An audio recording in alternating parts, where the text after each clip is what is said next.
Hello and welcome to our trade show analysis of Essen Motor Show 2018. We are Xin Wu, Dominique de Boer, and Max.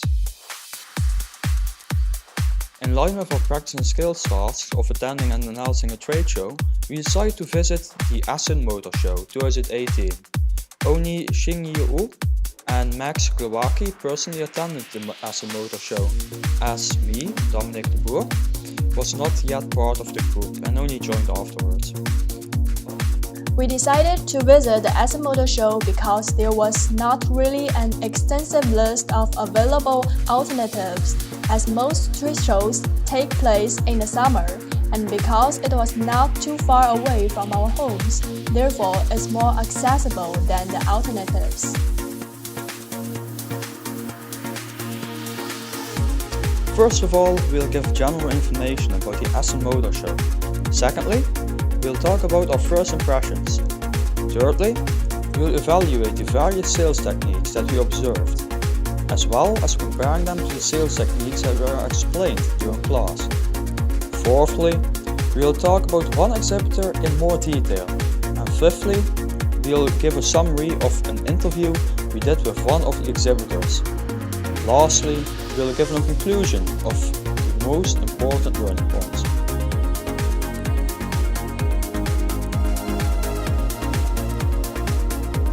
The Essen Motor Show is an annually held auto show in the German city of Essen. It is Europe's biggest and most significant for car tuning, motorsports, classic cars, motorbikes, and production, sports and racing cars. The Essen Motor Show is often described as the German version of the SEMA, which is an annual auto show in Las Vegas. More than 360,000 people visited the Essen Motor Show in 2018, which also makes it one of the biggest trade shows in Germany.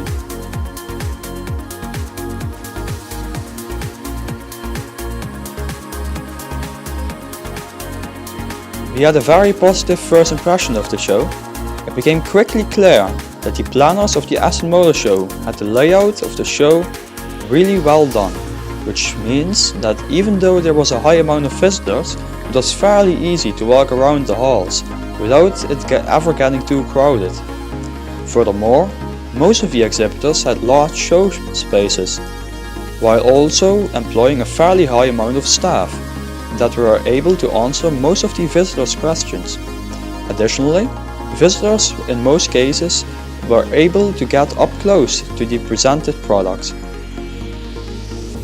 Additionally, the show was divided into multiple halls, of which each had a different theme, that also addressed a different target group. While the Classic Cars Hall was mostly attracting older people, the Tuning Hall was most focused on younger people. This was also emphasized by the choice in music and presented products, as well as the different types of attention catchers. All in all, the organization felt very professional, while the show itself had a casual and relaxed atmosphere that made people enjoying being there.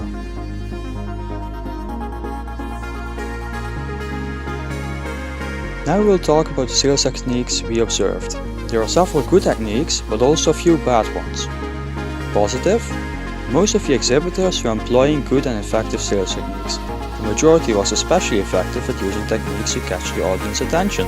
They are using people that are famous in the industry, hostesses, and even their own products.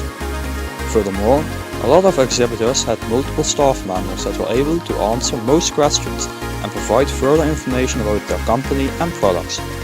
Additionally, most of the staff members made a welcoming and open impression and encouraged the audience to approach them, while also actively engaging the audience themselves. Another good sales technique was providing big touch displays that enabled the audience to find further information about the products, while also being able to buy directly at the stand.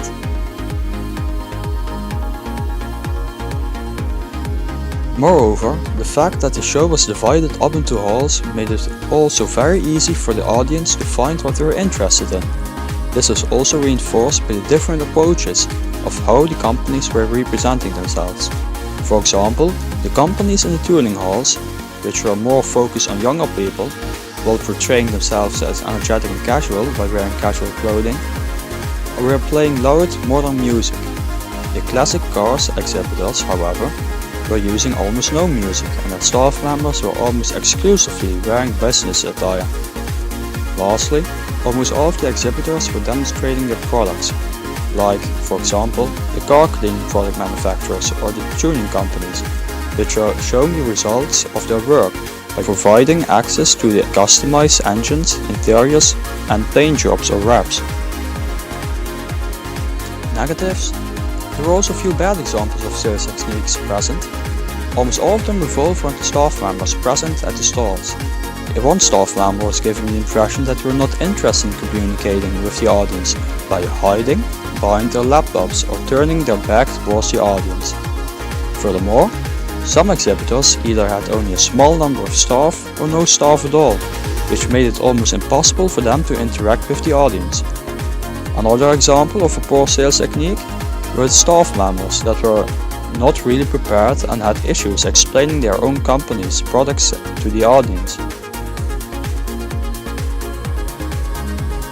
Lastly, some exhibitors did not offer any further information about their products and company and only presented the product without offering any information. It was therefore impossible to learn anything about their product or company. The good and bad sales techniques were pretty much the same techniques that we talked about during the sales training.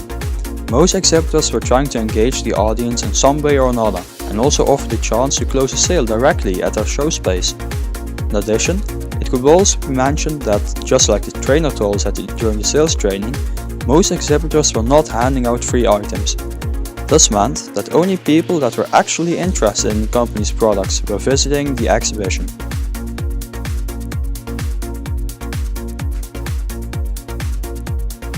First of all, the stalls should look interesting, open and tight, as a boring or chaotic stall will make a negative impression on the audience.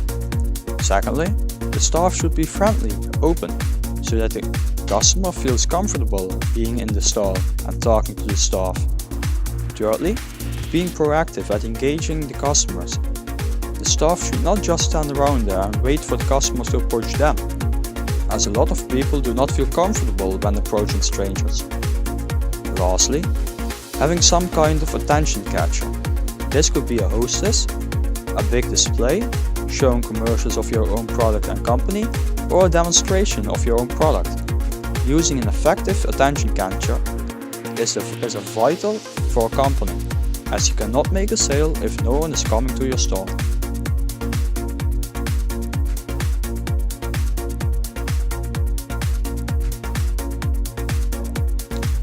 We made an interview in German, an exhibitioner from China. German is a leading manufacturer and engineering company that markets complete automotive safety interior rear view mirror solutions. It was founded in 2007. We chose this company because it has a worldwide sales network, servicing some of the largest companies in the world like Ford, Nissan, Hyundai, General Motors, Toyota and Mazda. Unlike most of the exhibitors on Essen Motor Show, German focuses on safe car rear view mirrors. Their mission is to take the roads to a safer place for all road users. They aim to protect and focus on improving driver and pedestrian safety by providing our drivers with the highest quality and advanced vehicle safety solutions. They adopt and utilize the most innovative parking assist system to make life easier for drivers. Although German is a Chinese company, its main market is the USA, which accounts for more than 90% of their business-to-business order. They want to explore the European market, that's why they come to Essen Motor Show.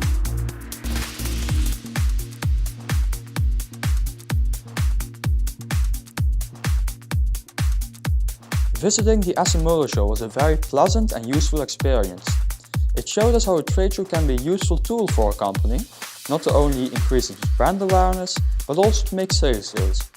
We were able to experience effective sales techniques while also being able to see what was not.